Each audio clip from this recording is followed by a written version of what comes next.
Ya baik, Assalamualaikum warahmatullahi ta'ala wabarakatuh ya teman-teman. Kembali lagi bersama channel Jona Anxiety Bang Nugraha ya, yang dimana seperti biasa membahas tentang seputar gangguan pada asam lambung ya. Kemudian anxiety disorder ya, dalam artian kecemasan yang mengganggu aktivitas sehari-hari ya, atau kecemasan yang sangat berlebih, bukan kecemasan yang pada normal pada umumnya teman-teman. Kemudian di situ ada GERD dan psikosomatik ya. Nah, sebelum melanjutkan ke pembahasan ya teman-teman, jikalau memang ada yang bertanya tentang keempat hal tersebut, saya sudah katakan, saya sudah kasih tahu, dan saya sudah bilang tonton videonya ke belakang ya. Apa itu anxiety disorder, apa itu asam lambung, apa itu GERD dan psikosomatik ya teman-teman, seperti itu. Di video saya ke belakang itu sudah banyak dan saya terangkan, dan mudah-mudahan bermanfaat ya teman-teman, seperti itu. Nah, baik teman-teman, untuk yang baru bergabung tolong di-subscribe ya channel saya sendiri, channel Jona Anxiety Bang Nugraha ya teman-teman. Dan jikalaupun bermanfaat ya, tolong bagikan ya, tolong di-share video atau motivasi saya ya, dukungan saya, rasa semangat saya kepada kalian itu melalui video saya. Tolong di-share, tolong dibagikan jikalaupun memang sangat bermanfaat untuk teman-teman kita yang membutuhkan motivasi ataupun dukungan ya teman-teman, seperti itu. Dan mudah-mudahan apa yang bisa saya sampaikan itu berguna ya, dan bermanfaat untuk kalian yang membutuhkan. Amin ya robbal alamin. Nah, kemudian tekan like ya jika memang kalian suka dengan cara penyampaian saya, semangat atau dorongan saya kepada kalian ya teman-teman. Di situ saya menjadikan acuan bahwa channel atau video saya ini berguna ya untuk kalian ya teman-teman, seperti itu. Nah, kemudian yang terakhir mungkin saya untuk memberikan pemahaman kepada kalian, tolong tonton videonya dari awal sampai akhir ya. Jangan di skip, jangan dijeda atau loncat-loncat ya teman-teman. Karena mengapa?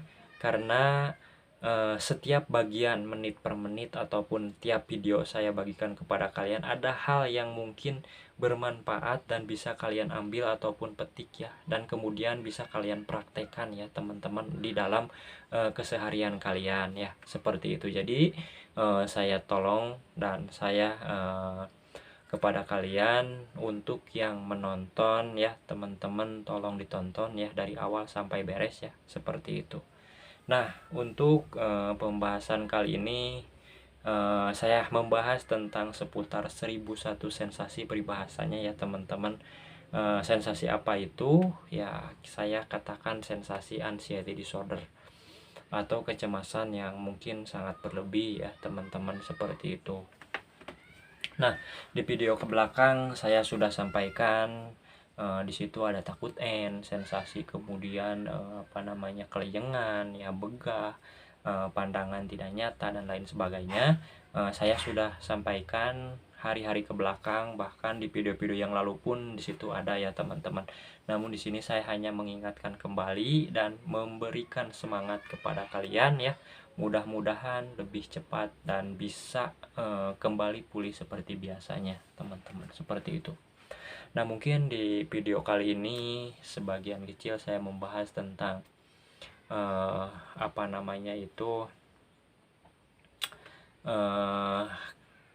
takut kumat ya. Nah, takut kumat di sini banyak. Takut kumat di keramaian ya teman-teman, seperti itu. Nah, seperti itu teman-teman. Jadi kalau misalkan kita kembali lah, ini saya mengingatkan kembali ya. Saya bukan ahli psikiater ya, psikolog, ahli medis bukan ya, teman-teman. Saya di sini berbicara mengenai keempat hal tersebut.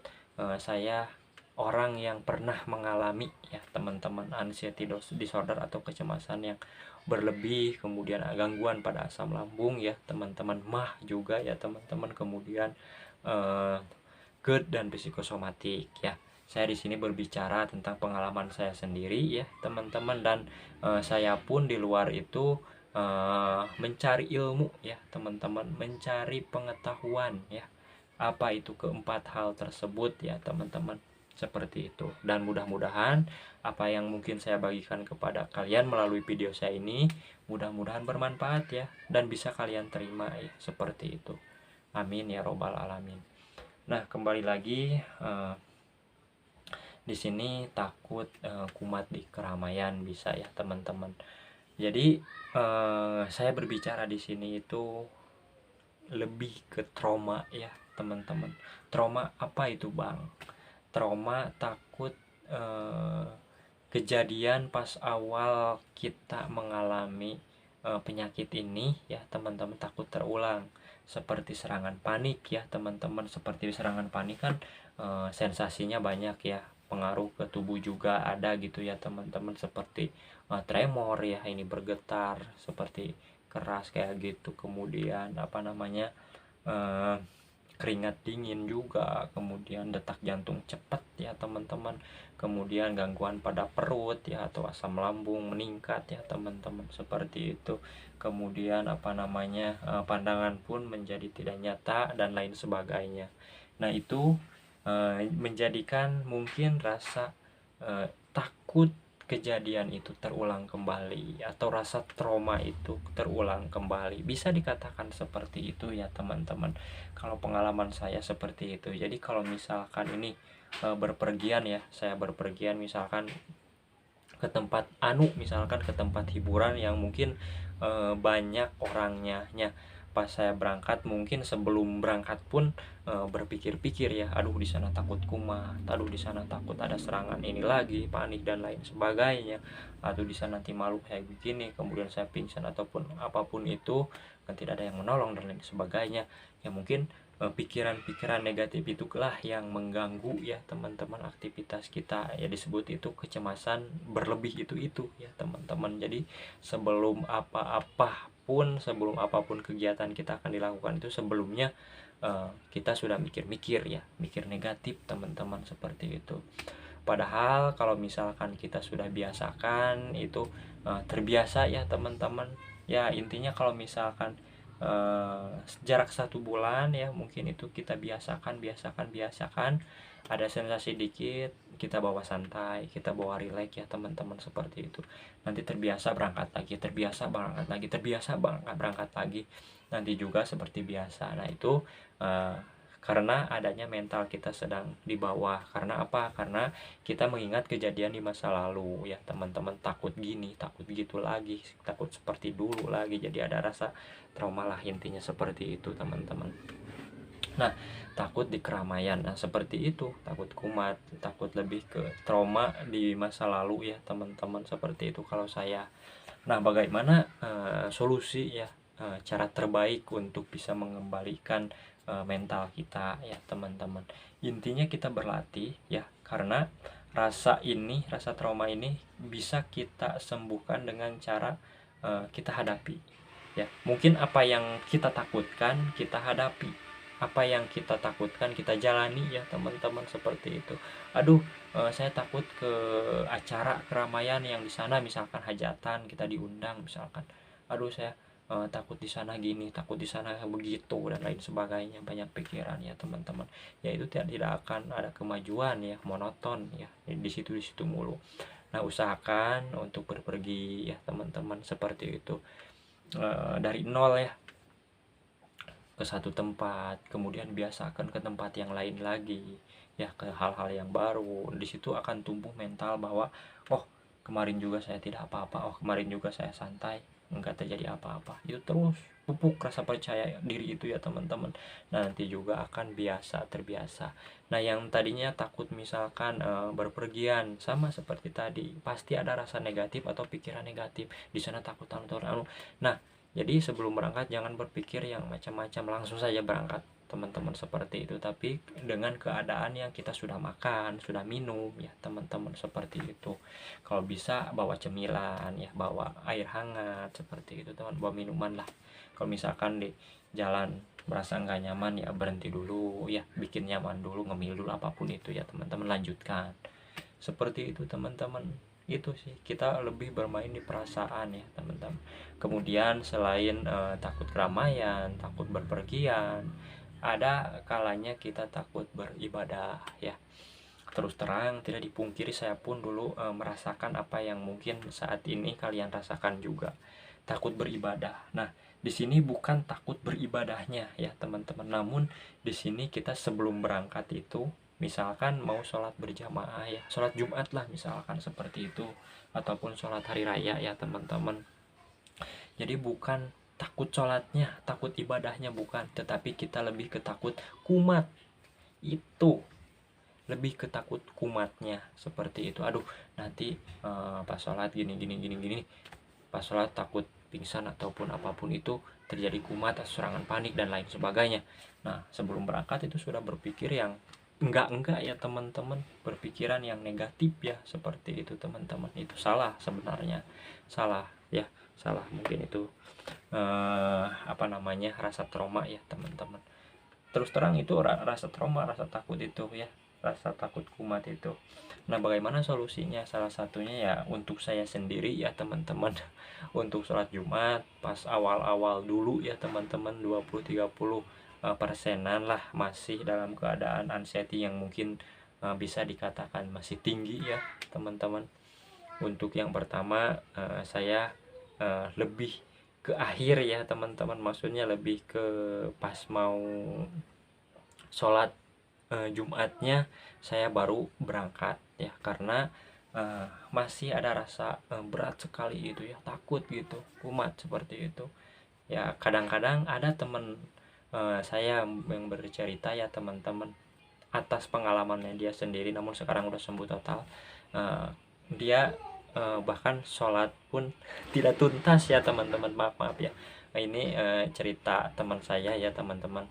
Baru aja serokaat gitu ya teman-teman, datang serangan apa namanya, cemas gitu ya, cemas ini takut gini, wah udah mulai deg-degan dan lain sebagainya kata dia tuh ya. Dan nggak dilanjutin gitu ya teman-teman. Itu hal yang salah sebenarnya ya teman-teman, jangan ditiru. Nah, jadi intinya kalau misalkan solusi saya ya atau pengalaman saya sendiri ini, pas mau kita sholat itu kan ada apa namanya, qomat dulu ya, qomat. Nah, baru mau, atau sholat wajib juga seperti itu, mau qomat saya baru ambil wudhu dan berangkat ke masjid ya teman-teman, seperti itu. Dan tidak dipungkiri memang godaannya seperti itu teman-teman, takut banget ya teman-teman, takut kumat itu. Nah, baru berangkat ya teman-teman ke masjid. Nah, di masjid tuh ada aja pikiran gak nyaman ya. Di masjid tuh ada pikiran, aduh takut panjang ini bacaannya jadi lama gitu ya, aduh gimana ini bacaannya lama. Nah, kalau saya lebih ke menguatkan diri ya teman-teman. Nah, ini hanya sebentar, pokoknya saya bisa sampai dengan akhir.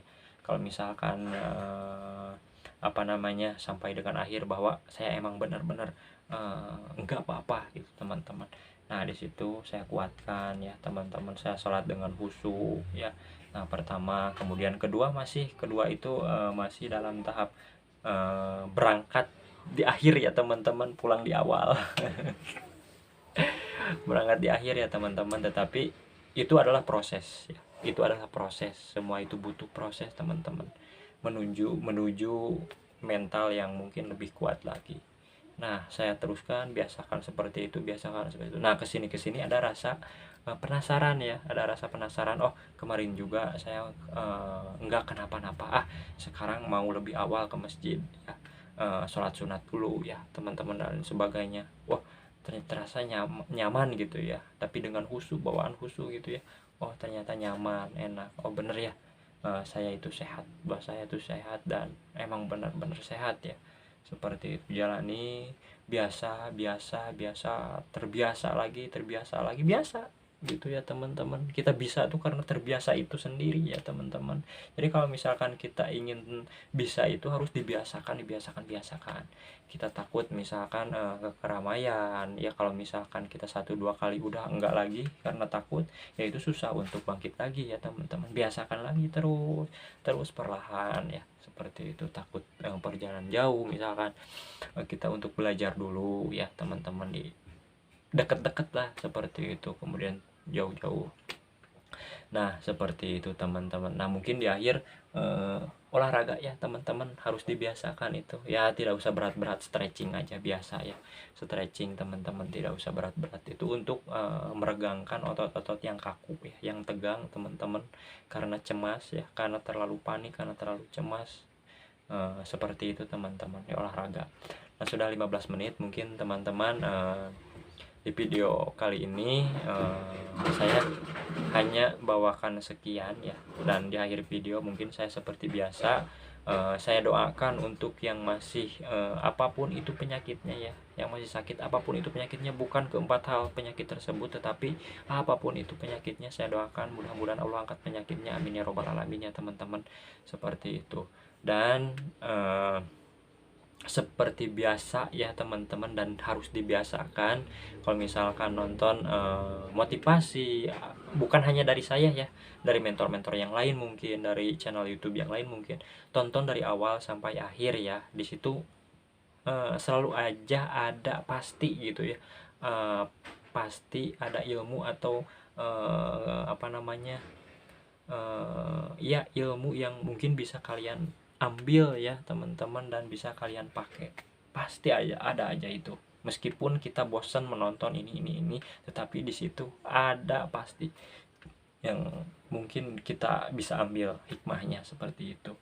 Nah, mungkin terima kasih yang sudah menonton dan masih standby di channel John City Bang Nugraha ya teman-teman.